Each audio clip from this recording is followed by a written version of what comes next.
तुम सबने जेजेके का मांगा का ये सीन तो देखा ही होगा, जिसमें गोजो सुकुना के फाइट के बाद जब गोजो आफ्टर लाइफ में होता है और अपने फ्रेंड गेतो से बात कर रहा होता है, तो इस कन्वर्सेशन में गोजो खुद ही एडमिट करता है कि सुकुना मेगुमी के 10 शेडोज के बिना भी उसे हरा देता। लेकिन ऐसे कैसे? क्योंकि सीजन 1 में ही हमने देखा कि जब यूजी गोजो से पूछता है कि क्या वो सुकुना को हरा सकता है, तो इसके रिप्लाई में गोजो कहता है कि अगर वो 20 फिंगर सुकुना से लड़ेगा तो उसे कुछ परेशानी ज़रूर होगी, लेकिन वो उसे हरा ही देगा। और हमने जेजेके मांगा चैप्टर 234 और 5 में भी देखा कि गोजो सुकुना मोरागा और अगीतो तीनों को अकेले ही ओवर पावर करता है। तो चलो जानने की कोशिश करते हैं कि गोजो ने ऐसा कहा क्यों। इसका जवाब हमें अगले चैप्टर यानी 237 में मिलता है, जब गोजो के मरने के बाद कासिमो सुकुना से लड़ने के लिए बैटल फील्ड में एंटर करता है। काशिमो, जिसे गॉड ऑफ थंडर भी कहा जाता है, 400 साल पुराना सॉर्सरर है, वो कलिंग गेम के दौरान रिकार्नेटेड हुआ है। इसका शुरू से एक ही सपना रहा है, सबसे स्ट्रॉन्गेस्ट से लड़ना। क्योंकि अपने वक्त में उसने कई पावरफुल सॉर्सर्स को हराया, वो ये बिना किसी परेशानी के, तो इसे भी गोजो की तरह ही किसी भी बैटल में सेटिस्फैक्शन की फीलिंग नहीं मिली। इसलिए वो सुकुना से लड़ना चाहता है ताकि वो इस फाइट में अपनी सारी ताकत लगा सके। सुकुना से लड़ते वक्त कासिमो का एक भी अटैक उस पर नहीं लग रहा था, वो सारे हमलों को डॉज कर रहा था। इसलिए अब कासिमो अपने secret technique mythic ember beast का यूज़ करता है, जिससे उसकी स्पीड अचानक से ही बढ़ जाती है। अब वो अपने सारे अटैक सुकुना पर लैंड करवा पा रहा था। इस टेक्निक में वो अपनी पूरी बॉडी को इलेक्ट्रिसिटी से ढक लेता है और उसकी बॉडी जिस भी ऑब्जेक्ट को छुएगी वो ऑब्जेक्ट उसी इंस्टेंट ऑफ टाइम पर वेपोराइज हो जाएगी।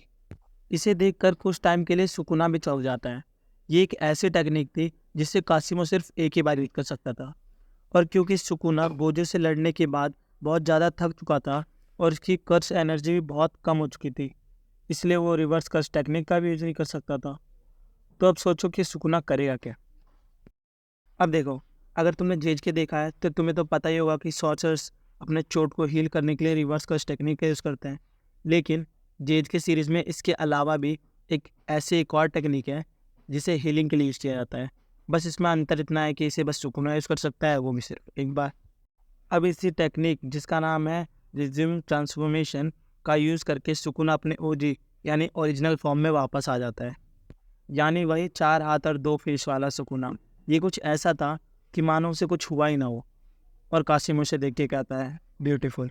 बताओ। कोई सेंस है इस बात की? अब सुकुना उसे अपनी ट्रू पावर का एहसास कराता है। अपने एक ही पंच में कासिमो की हालत ख़राब कर देता है। फिर सुकुना उस पर डिसमेंटल से हमला करता है, जिससे कासिमो बच तो जाता है, लेकिन उसकी पावर देखकर वो हक्का बक्का रह जाता है। वो डिसमेंटल लिटरली अर्थ को कट करने की पावर रखता था। Fun fact. और इसी से सुकुना ने गोजो को 2 पार्ट में डिवाइड भी किया था। थोड़ी देर तक लात घुसे मारने के बाद सुकुना उस पर अपने स्लैश अटैक का यूज़ करता है, जिससे कासिमो वहीं अपना दम तोड़ देता है। कहानी खत्म। अब तो तुम समझ गए ना गोजो ने ऐसा क्यों कहा था। अब तुम बोलोगे कि फिर सुकुना ने गोजो के खिलाफ कैरेक्टर डिस का यूज़ किया है क्यों। इसका मेरे पास सिंपली 2 आंसर्स है। पहला, या तो सुकुना इस टेक्निक का यूज़ करना ही नहीं चाहता था, क्योंकि वो सिर्फ इसे एक ही बार यूज़ कर सकता था। कासिमो के खिलाफ तो उसने इसलिए यूज़ कर लिया क्योंकि उसे पता था कि अगर वो इस टेक्निक का यूज़ नहीं करेगा तो वो मर सकता है। दूसरा, या तो सुकुना को अपने ऊपर इतना भरोसा ही नहीं था कि वो 10 शेडोज़ के बिना भी गोजो को हरा सकता है। अब जो भी हो, इन द एंड जीते तो सुकुना ही।